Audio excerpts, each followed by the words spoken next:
નમસ્કાર મિત્રો, ફરી એકવાર તમારું સ્વાગત છે અમારી આ યુટ્યુબ ચેનલમાં. તો મિત્રો, આજે આપણા વિડીયોમાં એકમ કસોટીનું પેપર સોલ્યુશન જોવાના છીએ. તેમાં આપણો આજનો વિષય ગુજરાતી વિષય રહેવાનો છે. ગુજરાતી વિષયનું એકમ કસોટી પેપર સોલ્યુશન જોવાના છીએ. ધોરણ રહેશે આપણું 8. ધોરણ 8 રહેશે. તારીખ આપણી કેટલી રહેશે? તારીખ રહેશે મિત્રો 28/9/2024ના રોજ, એટલે 28 સપ્ટેમ્બરના રોજ લેવાશે પેપર. સમય રહેશે આપણો 1 કલાક. કુલ ગુણ રહેશે 25, તો 25 ગુણનું પેપર રહેશે. તો સાહેબ તમારે પૂરેપૂરું સોલ્યુશન કરવાનું રહેશે. અને મિત્રો, જો તમે ચેનલમાં નવા હોય તો ચેનલને સબસ્ક્રાઈબ કરી દેજો. અને જો તમારે એની પીડીએફ અને ફોટા જોતા હોય તો આપણી ટેલિગ્રામ ચેનલ અને આપણી વોટ્સઅપ ચેનલ વન એજ્યુકેશન ગુજરાતની લિંક તમને ડિસ્ક્રિપ્શનમાંથી મળી જશે. ત્યાં તમારે જોઈન કરી લેવાનું રહેશે. તો આપણે સોલ્યુશન સ્ટાર્ટ કરી દઈએ. તો વિભાગ એ છે, નીચે આપેલ પ્રશ્નોમાં યોગ્ય વિકલ્પ આપીને જવાબ લખો. તો પહેલું છે, તાત્કાલિક સારવાર માટે 108 નંબરની વાન બોલાવવા માટે કયો નંબર પર ફોન કરવો જોઈએ? તો તાત્કાલિક સારવાર માટે 108 નંબરની વાન બોલાવવા માટે કયો નંબર પર ફોન કરવો જોઈએ? તો 108 નંબર પર ફોન કરવો જોઈએ, જે આપણે એમ્બ્યુલન્સ આવે છે. બીજા નંબરનો ક્વેશ્ચન છે, કવિ ઈશ્વર પાસે શું માગે છે? તો કવિ ઈશ્વર પાસે શું માગે છે? તો કવિ ઈશ્વર પાસે એક ચિનગારી માગે છે. શું માગે છે? કવિ ઈશ્વર પાસે એક ચિનગારી માગે છે. જવાબ રહેશે એક ચિનગારી. ઈશ્વરને પછી એક ચિનગારી દે હે મહાન, એટલે આપણે જોઈએ તો એ વિશ્વ મહાન. એક જ દે ચિનગારી કાવ્યના કવિનું નામ છે. શું છે? તો એનું નામ છે મિત્રો હરિહર ભટ્ટ છે. ચોથા નંબરનો ક્વેશ્ચન છે, ઝુમાએ વેણુને ખવડાવવામાં રોજ શું ખરીદતો હતો? તો ઝુમો વેણુને, એટલે ઝુમો છે વેણુનો પાડો છે ને, ખવડાવવા માટે રોજ ગદબ ખરીદતો હતો. ચોથા નંબરનો ક્વેશ્ચન છે, બાળકના ક્ષેમ કુશળ માટે માતાના મુખ્યથી કયો શબ્દ વારંવાર સરી પડે છે? તો ખમ્મા શબ્દ સરી પડે છે. તો બાળકના ક્ષેમ કુશળ માટે માતાના મુખ્યથી ખમ્મા શબ્દ છે એ વારંવાર સરી પડે છે. પાંચમા નંબરનો ક્વેશ્ચન છે, ગાંધીનગરની સ્થાપના કયા નેતાની સ્મૃતિમાં કરવામાં આવી છે? તો ગાંધીનગરની સ્થાપના છે મહાત્મા ગાંધીની સ્મૃતિમાં કરવામાં આવે છે. જે મહાત્મા આપણા ગાંધી છે મિત્રો, મહાત્મા ગાંધી, એટલે કે ગાંધીનગર ઉપરથી ગાંધીનગર બનાવવામાં આવ્યું હતું. પછી છે છઠ્ઠા નંબરનો, કવિ ઉપરવાળી બેંક કોને ગણાવે છે? તો કવિ ઉપરવાળી બેંક ઈશ્વરને, એટલે કે ભગવાનને ગણાવે છે. સાતમા નંબરનો ક્વેશ્ચન છે, લેખમાં અનાજ કોની માલિકીનું બતાવ્યું છે? તો લેખમાં અનાજ છે દેશની પ્રજાનું બતાવ્યું છે. પછી છે આઠમા નંબરનો ક્વેશ્ચન, લોકોમાં આનંદ વાપ્યો છે કારણ કે? તો લોકોમાં આનંદ વાપ્યો છે કારણ કે આકાશમાં વાદળો ઉમટ્યા છે.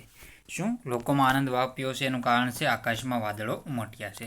તો આવી રીતે તમારે જવાબ કરવાના રહેશે. આપણે આગળના ક્વેશ્ચન જોઈ લઈએ સાહિત્ય હવે. તો મિત્રો, આપણે બીજા યુટ્યુબ ચેનલ વિશેની માહિતી આપી દઉં તમને હું હવે.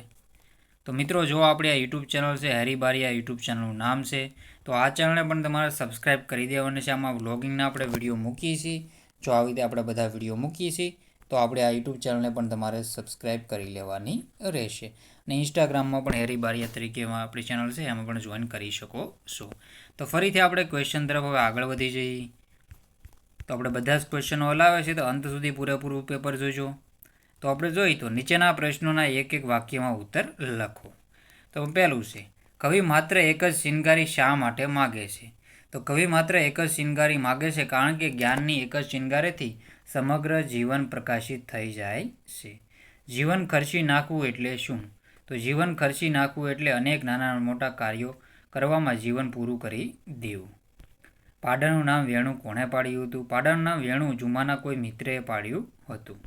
ઝુમા સાથેની દોસ્તી અંત સમયે વેણુ કેવી રીતે નિભાવે છે? તો અંત સમયે પોતાની ગોદમાં ભરાઈને બેઠેલો ઝુમાએ વેણુનું માથું મારીને પાટાથી દૂર ફેંકી દે છે. આ રીતે અંત સમયે વેણુ ઝુમા સાથેની પોતાની દોસ્તી નિભાવે છે. કવિને માતાની લહેરખી ક્યારે અનુભવાય છે? કવિના જીવનમાં જ્યારે અનેક સંકટો આવે છે અને એની વેદના તેમને સહેવી પડે છે, ત્યારે તેમને માતાની મમતાના વરસાદની લહેરખી અનુભવાય છે. વિધાનસભાના ધારાસભા તરીકે કેમ ઓળખવામાં આવે છે? તો વિધાનસભાને ધારાસભા તરીકે ઓળખવામાં આવે છે કારણ કે એમાં ધારા એટલે કે કાયદા ઘડાય છે. મનુષ્ય બીજા મનુષ્યને કેવી રીતે મળવું જોઈએ? તો મનુષ્યને બીજા મનુષ્યને કોઈ પણ જાતના સ્વાર્થ વગર પ્રેમથી મળવું જોઈએ. ખેડૂત અને એના બળદો શાનાથી શોભી રહ્યા છે? તો ખેડૂતો અને તેના માથે બાંધેલા લીલા રંગના કસબી ફેટાથી અને એના બળદો એની કોટે બાંધેલ ઘૂઘર માળાથી શોભી રહ્યા છે. પછી છે આગળના ક્વેશ્ચન વિભાગ બી છે. નીચેના પ્રશ્નોના માગ્યા મુજબ ઉત્તર લખો. કવિ પોતાની મહેનત એળે ગઈ એમ શા માટે કહે છે? તો એનો જવાબ સાહિત્ય તમારે પોઝ કરીને વાંચી લેવાનું રહેશે. વાહન ચલાવતી વખતે કઈ કઈ સાવધાની રાખવી પણ જોઈએ? તો વાહન ચલાવતી વખતે કઈ કઈ સાવધાની રાખવી જોઈએ એનો જવાબ સાહિત્ય જોઈ લો. ચેનલમાં ન હોય તો ચેનલને સબસ્ક્રાઈબ કરવાનું ભૂલતા નહીં. પછી આગળનો ક્વેશ્ચન છે ઝુમાએ વેણુને બચાવવા કયા પ્રયત્નો કર્યા? તો ઝુમાએ વેણુને બચાવવા સૌથી પહેલાં પાટામાં ફસાયેલા વેણુના પગને આમ તેમ મવડીને બહાર કાઢવાનો પ્રયત્ન કર્યો, પણ તે ફાવ્યો નહીં. પછી રસ્તે જતા બે યુવાનોને મદદ કરવા વિનંતી કરી, પણ એ યુવાનોએ તેને ફાટકવાળા પાસે જવાનું કહ્યું. એવામાં ટ્રેનની સિસોટી સંભળાઈ. ઝપાટા બંધ ફાટકવાળી ઓરડી પાસે જઈને તેણે વિનંતી કરી, સિગ્નલ ફેરવો, મારું જનાવર કચરાઈ જશે. પણ ઓરડીમાંથી ઘેર કોઈ ભાઈ માણસ નથી એવો બેદરકાર જવાબ મળતા ઝુમો નિરાશ થઈ ગયો. આમ ઝુમાએ પોતાના પ્રિય વેણુને બચાવવા અનેક પ્રયત્નો કર્યા હતા. કવિ માતાની મમતા કયા કયા પ્રસંગે અનુભવે છે? જ્યારે કવિના જીવનમાં સંકટ સમયે મુશ્કેલી આવે ત્યારે સગા સંબંધીઓ કે મિત્રો છે એમને હડસેલે એમની ઉપેક્ષા કરે છે, તેમને ધિક્કારે અને તેની તરફ ફેંકી દે છે, ત્યારે કેવળ એમની માની મમતા જ એમને ટેકો આપે છે. ગાંધીનગરને ગ્રીન સિટી તરીકે કેમ ઓળખવામાં આવે છે? તેનો જવાબ સાહિત્ય જોઈ લો. ધૂળિયા માર્ગ એટલે શું? આ માર્ગે ચાલવાના કયા કયા લાભ કવિ ગણાવે છે? તો સાહિત્ય તમારે આ પોઝ કરીને વાંચી લેવાનું રહેશે. તો ચેનલમાં ન હોય તો ચેનલને સબસ્ક્રાઈબ કરવાનું ભૂલતા નહીં.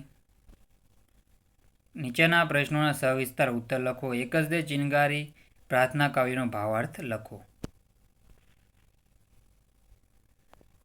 તો તમારે ભાવાર્થ લખવાનો છે. સાહિત્ય જોઈ લો આન્સર. પછી છે ઝુમો અને વેણુ દિવસ દરમિયાન શું કરતા હતા? તો એનો આન્સર જોઈ લો.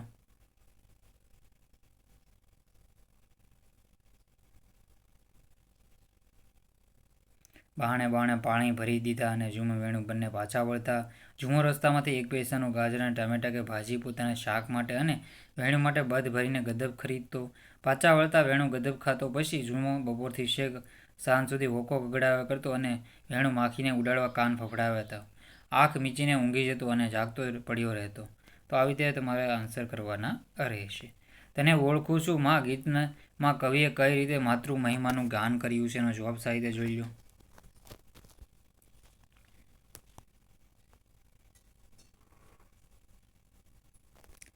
પછી છે ઝઘડુશા દેશભક્ત કહેવાય છે કે પ્રજાવત્સલ? કારણ આપો. તો બંનેના આન્સર કહેવાય છે. સાહિત્યનો જવાબ જોઈ લેજો. પછી વિભાગ સી છે નીચેના શબ્દોના બે સમાનાર્થી શબ્દો લખો. તો અનલ, વિપત, ચાંદો, સૂરજ, શ્રીમંત, દુર્ગંધ, કર્કશ, મારક, સોનું. તેનો જવાબ છે આ જુઓ. અનલ તો અગ્નિ, આગ, ઉતાશન, દેવતા બધું અગ્નિ અનલ કહેવાય છે. અનલ એટલે અગ્નિ, આગ. વિપત તો વિપત્તિ, આપત્તિ, આફત. ચાંદો તો ચંદ્ર, શશી, શશિયર, મયંક બધું આને ચાંદાને કહેવાય છે. સૂરજ તો સૂર્ય, રવિ, પછી સૂરજને ભાસ્કર કહેવાય, માર્તંડ કહેવાય. સૂર્ય, રવિ, સૂરજ. શ્રીમંત તો ધનવાન, અમીર. દુર્ગંધ તો બદબુ, વાસ. કર્કશ તો તીણો, કઠોર અવાજ. મારક તો રસ્તો, પંથ. સોનું તો હેમ, કંચન. તો સોનું તો શું થશે? હેમ, કંચન, સોનાનો જે આપણે જોઈએ તો એનો જવાબ આવશે. પછી છે આગળના ક્વેશ્ચન. નીચે આપેલા શબ્દોના વિરુદ્ધાર્થી શબ્દ લખો. અધિક, ઓછું. અધિક તો ઓછું થશે. શું જવાબ આવશે? અધિક તો ઓછું. ધીરજ તો ઉતાવળ. જિંદગી તો મૃત્યુ. દુર્ગંધ તો સુગંધ. ખુલ્લું તો બંધ. શ્રીમંત તો રંક, ગરીબ. અને નીચે આપેલા રૂઢિપ્રયોગના અર્થ આપી તેમનો વાક્યમાં પ્રયોગ કરો. જિંદગી ખર્ચી નાખવી તો જીવન વેડફી નાખવું. માએ સંતાનો પાછળ આખી જિંદગી ખર્ચી નાખી. મહેનત ન ફળવી, મહેનત વ્યર્થ જવી. આંકડા માંડવા, ગણતરી કરવી. જીભ કપાઈ જવી તો બોલવાની હિંમત ન થવી. ધૂળના ગોટા ઉડવા, પુષ્કળ ધૂળ ઉડવી. તડકા છાંયડા જોવા, જીવનના સુખ દુઃખમાંથી પસાર થવું. નીચેના શબ્દ સમૂહ માટે એક શબ્દ લખો. રાજ્યના કાયદા ઘડનારી સભા, વિધાનસભા, ધારાસભા. રાજ્યનું વડું મથક પાટનગર. પછી આના કર્તરી વાક્ય બનાવવાનું છે તમારે. કર્મણીને ભાવ વાક્ય. તો સાહિત્ય મિત્રો તમારે જોઈ લેવાનું રહેશે અને આપણે આ યુટ્યુબ ચેનલને પણ તમારે સબસ્ક્રાઈબ કરી લેવાની રહેશે. તો સાહિત્ય તમે જવાબ જોઈ લેજો. તો મિત્રો વિડીયોનો એન્ડ કરીએ છીએ. જય હિન્દ, જય ભારત.